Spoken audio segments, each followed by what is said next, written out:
జయశంకర్ భూపాలపల్లి జిల్లా మంజూర్ నగర్లోని వెంకటేశ్వర స్వామి దేవాలయంలో భక్తులు తమ భక్తిని చాటుకున్నారు. స్వామివారి ఉత్సవ మూర్తులకు భక్తులు భవానందారెడ్డి జ్యోతి దంపతులు బంగారు కవచాలను విరాళంగా ఆలయ ధర్మకర్తలు గండ్రజ్యోతి వెంకటరమణారెడ్డికి అందజేశారు. స్వామివారి సేవలో భాగంగా ఈ విరాళం అందజేసిన దాతలను ఆలయ కమిటీ వారు అభినందించారు. స్వామివారి సేవలో భక్తులు భాగస్వాములు కావడం సంతోషకరమని, దాతల కుటుంబానికి స్వామివారి ఆశీస్సులు మెండుగా ఉండాలని ఆకాంక్షించారు.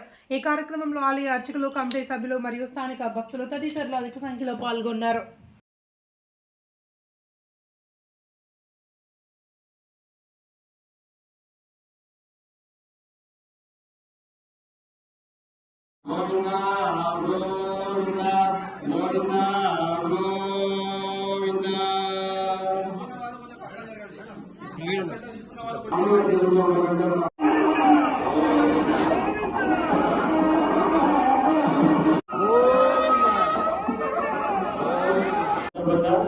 ఉదయం 4 గంటల నుంచే స్వామివారి యొక్క ఉత్తర ద్వార దర్శనం ఉంటుంది.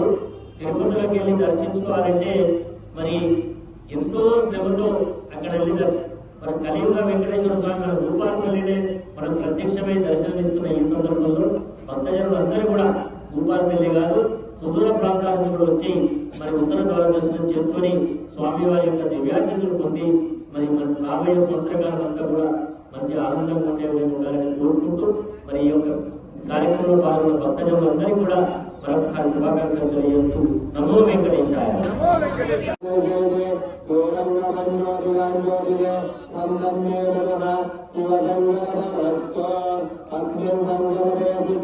వెంకటరమణ గోవింద, ఆపద ముక్కులవాడ అనాథరక్షక గోవింద గోవింద. ఈరోజు ఎల్లుండి 30వ తారీఖు నాడు వైకుంఠ ఏకాదశి పండుగ పర్వదినాన్ని పురస్కరించుకొని స్వామివారికి ఆభరణాలను ఈరోజు మరి సమర్పించడానికి తీసుకురావడం జరిగింది. అదేవిధంగా ఈ యొక్క స్వామివారి ఆభరణాలను కవచాలను అమెరికాలో ఉండేటువంటి మన గండ్రజ్యోతి గారి యొక్క సోదరి, ఆమె పేరు కూడా జ్యోతి, మరి వారి భర్త సమర్పించడం జరిగింది. భవానందరెడ్డి జ్యోతి గారు నీతిగా వారి కుమార్తె వారు ఆలయ నిర్మాణం జరిగింది. స్వామివారికి మరి మేము ఇవ్వమన్నప్పుడు వారు ఈ యొక్క ఆభరణాలు ఇప్పించడం జరిగింది. వారికి ఆ వెంకటేశ్వర స్వామి యొక్క దివ్యాశీస్సులు వారికి వారి కుటుంబానికి ఉండాలని మనందరం కూడా మనస్ఫూర్తిగా ప్రార్థిస్తూ ఈ యొక్క ఆలయం నిర్మించిన తర్వాత ఒక్కొక్కటిగా స్వామివారు వారికి కావాల్సినటువంటి ఆభరణాలు కావచ్చు, నిత్య కైంకర్యాలు కావచ్చు, అన్ని కూడా ఎంతో ఘనంగా మనం నిర్వహించుకుంటున్నాం. మన భక్తులందరూ కూడా ఈ యొక్క ఆలయంలో నిత్యం రావడం, మనం స్వామివారిని సేవించుకోవడం అన్ని కూడా చేసుకుంటా ఉన్నాం.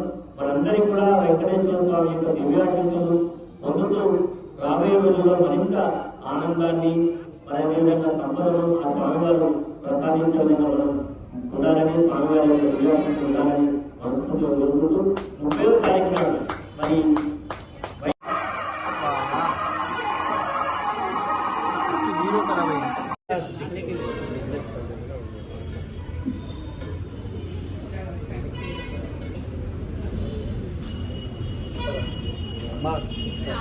కొంచెం